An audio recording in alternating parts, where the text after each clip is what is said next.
Mauritius has no legal or historical claim to the sovereignty of a group of islands that are 1,300 miles away from where it is. Nor does, from the International Court, it was purely an advisory opinion. There is no legal reason why we have to do any of this. Now, I warned the Foreign Secretary 6 weeks ago in this chamber that it was an enormous mistake to do this, given that we had a US presidential election coming up on November the 5th. And if you say to me, well, yes, it's okay, the United States are fully in favour, really? I can tell you that the incoming National Security Advisor, Mike Waltz, has form on this, right back to when the Right Honourable Member for Braintree was doing his best to give away the sovereignty of the Chagos Islands. Indeed, he wrote to Secretary of State Blinken at the time.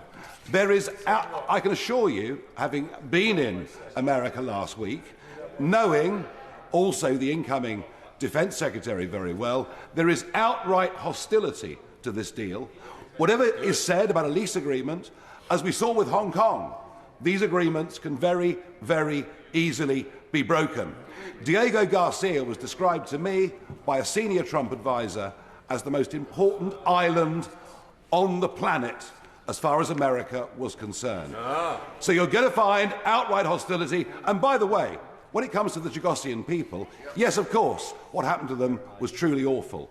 They do not wish to live. They're unanimous in this. They do not wish to live under Mauritian rule. They want to live under British rule because they actually trust us. There is no basis for this agreement to continue as it is, and if you do, you'll be at conflict with a country without which we would be defenceless.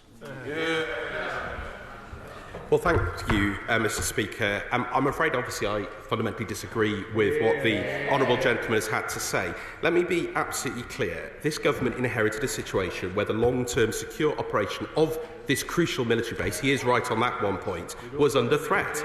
International courts were reaching judgments, international organisations were taking steps not to undermine Mauritian sovereignty, and this threatened the secure and effective operation of the base. And in the absence of a negotiated solution, a legally binding decision against the UK seemed inevitable. This would have threatened the secure and effective operation of the base, and that was not sustainable. I note the comments he makes regarding the incoming US administration. We're looking very forward to working with them, and I'm sure that they will be being briefed on the full detail of this deal. And I am confident, Mr. Speaker, that the details of this arrangement will allay any concerns. We would have not entered into any such arrangement in the first place.